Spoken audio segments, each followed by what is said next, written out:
1 Kings 13:5-6. He gave a sign the same day, saying, "This is a sign which the Lord has spoken." You know, God speaks through signs. He speaks through His Word. If we're not reading His Word yet, we're claiming we're having signs from God. We need to question that, because He'll speak through His Word before He speaks to signs, through signs. And if we're not looking for His Word, then it may not be Him speaking to us. But this came through a prophet. "Behold, the altar will split apart, and the ashes that are on it will be poured out." So, this altar is not the altar in Jerusalem. This is not the altar in the temple. This is the altar he built, not necessarily trying to bring a false religion, but by not wanting them to go to the temple, creating one.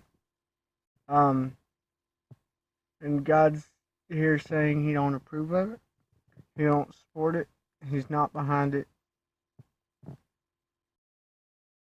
This means that it will be destroyed and be left with nothingness.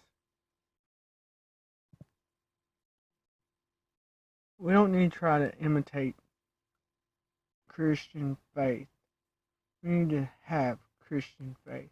We don't need to be like, okay, that works, so we're going to make it this so we don't have to do that. No.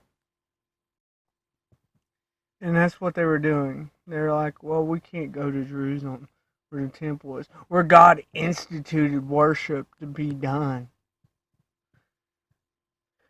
because then the people go back there. Guess what?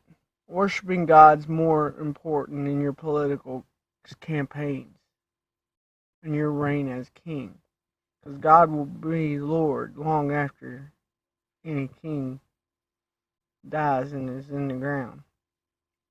When the king heard this, the saying of the man of God, the prophet, which he cried against the altar of in Bethel, never really calls it a pagan altar, but because it is not the one in Jerusalem, because he's setting up his own priests, because he's establishing a false religion, a cult, if you will.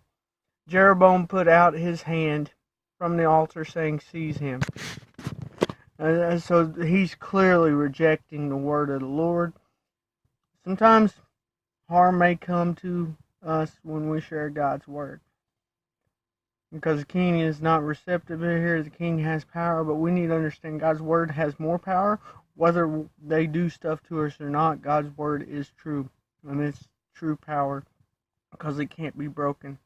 His hand which he put out against him dried up, so that he could not draw it back again to himself.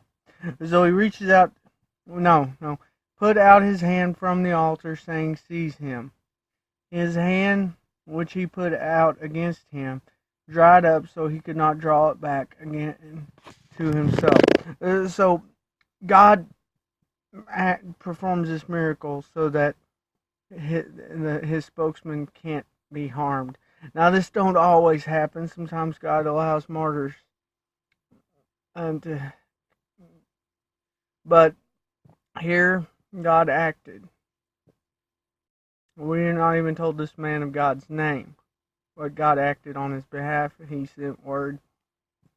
The altar was also split apart, and the ashes poured out of the altar, according to the sign which the man of God had given by the Lord's word.